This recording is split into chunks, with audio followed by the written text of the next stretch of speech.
Hey yoga teachers, how are you? My name's Crystal Gray. I'm the creator of the Crystal Gray Yoga Method. I've been leading yoga teacher training since 2014 and teaching yoga since 2006.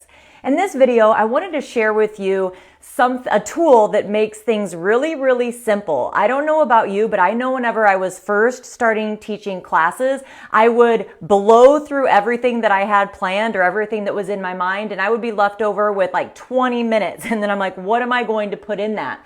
Alternatively, as I've been teaching a lot longer, sometimes now I actually would almost go over. Like I could just keep teaching for like 90 minutes, right? And so it's really important to stay on time for numerous reasons. One of the main reasons is really because you respect your students and you respect your students' time, right? So if you say a class lasts an hour, you want it to last an hour. And then you also don't just want the end of class to be a whole bunch of things that you just threw in there because you're trying to make it an hour. And then you also don't want to cut out Shavasana or something because you spent way too long on some other section of the class. All right, so for my yoga teacher trainings, I knew that this would be an issue and a struggle, so I wanted to help my trainees so that they didn't have this struggle, right? And so what I created was something called the yoga clock. And so basically, I want you to think about a clock, right? And this comes in really handy, especially if you can get like an old-timey clock, right? Which most of us don't have anymore. I don't even have one in my house. But a little clock that you can get at Walmart. This really helps at whenever you're a new teacher because you can watch. And so I'm going to show you how to create this yoga clock. And then if you actually have a clock like that in your classroom while you're teaching, then you can kind of follow along and be like, okay, I'm in this section. Okay, I'm on this section.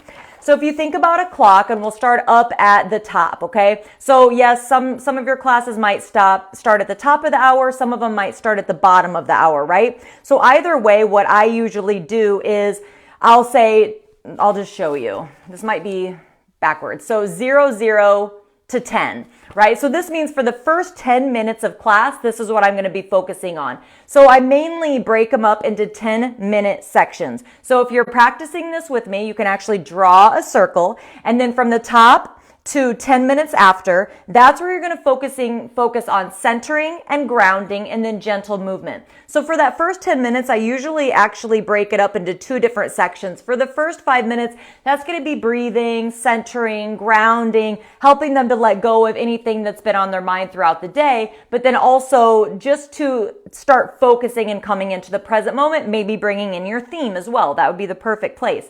Then the next 5 minutes would be gentle warm-ups. So what I like to do is if you're pinnacle pose or if you're going to be focusing on back bends, then do some sort of gentle back bend here. That might be seated cat-cow or something, right? So just it kind of like tells their body and their brains what's coming up. Now, from the 10 o'clock, or for the 10 after to the 20 after, so for the next 10-minute section, this is where I would do gentle warm-ups. You might transition them to the hands and knees, do cat-cow, sunbird, modified planks, anything like that, starting to build just a tiny bit of heat. You can do some core work, and then you can start to move into your sun salutations if you're doing that for your class. Then from the 20-minute mark to the 30-minute mark, this is what I call the build heat section. Okay, so this is where I'm going to bring in, I usually do about 2 flows because I teach slow flow vinyasa and alignment based.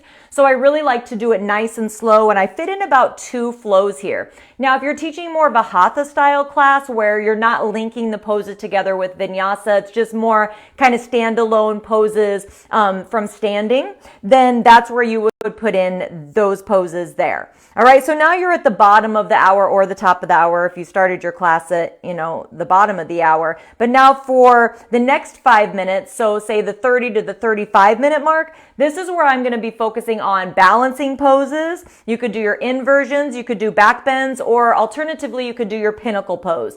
So if I do a pinnacle pose, I usually like workshop it. So I'm going to have them watch me first, and then we'll do it together, or then I'll teach them how to do it. I'll watch them and guide them through it. From the 35-minute mark to the 45-minute mark, so that's 10 minutes again. The last section was only 5 minutes. Now this one's 10 minutes again. This is where the seated cool down would happen. Now, if you want the supine cool down, the laying down cool down to be longer, that's fine. You'll just make the seated portion 5 minutes, make the supine portion 10 minutes. So whichever one you want to spend more time on is fine.